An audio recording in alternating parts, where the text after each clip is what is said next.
Justin Krause over at Garage Flooring. I'm sitting in the shipping area over at Garage Flooring, and I wanted to cover a couple of things.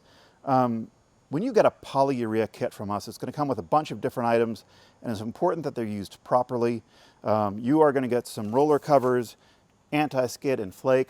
That's going to come from a box from Grand Junction. You're also going to get your polyurea and also your pigment, and that's going to be shipped separately, typically from the plant out in California. But there's a couple things that you want to look out for here. First, your polyurea comes in three sizes, actually, a 5-gallon, a 1-gallon, and a quart. Your tint also comes, or pigment, also comes in a quart-size package. You need to separate those two before you start your project, otherwise you're going to get confused.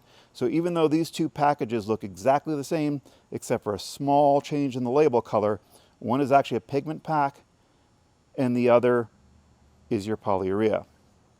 Now, pigment is one of two things that you may not use all of on a polyurea garage floor. The other is your anti-skid. I like to use about a half a cup per gallon in my final coat. We ship you about a pound per gallon.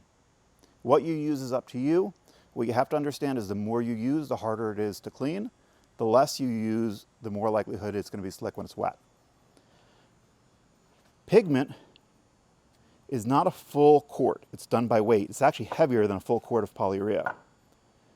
One thing of pigment is enough for a full gallon. Easy enough. Where it gets complicated is when you start having less than a full gallon in your kit.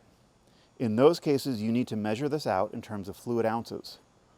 All those instructions are on the first page in the instructions under Read Before Installing. You want to make sure you follow those because different colors have different amounts that are required.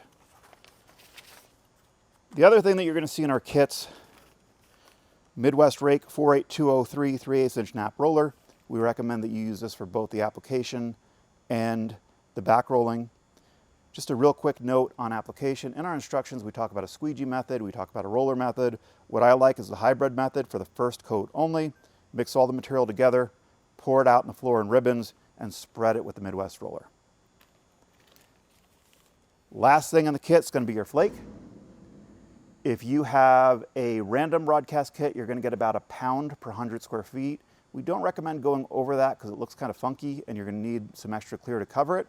If you're doing a full broadcast kit, you're going to get substantially more flake, like boxes and boxes of flake. We figure that by taking your square footage and dividing it by 6. When you're doing a random broadcast floor, you're going to take those flake and you're going to throw them up and out. When you're doing a full broadcast or broadcast for rejection floor, you can just throw them down.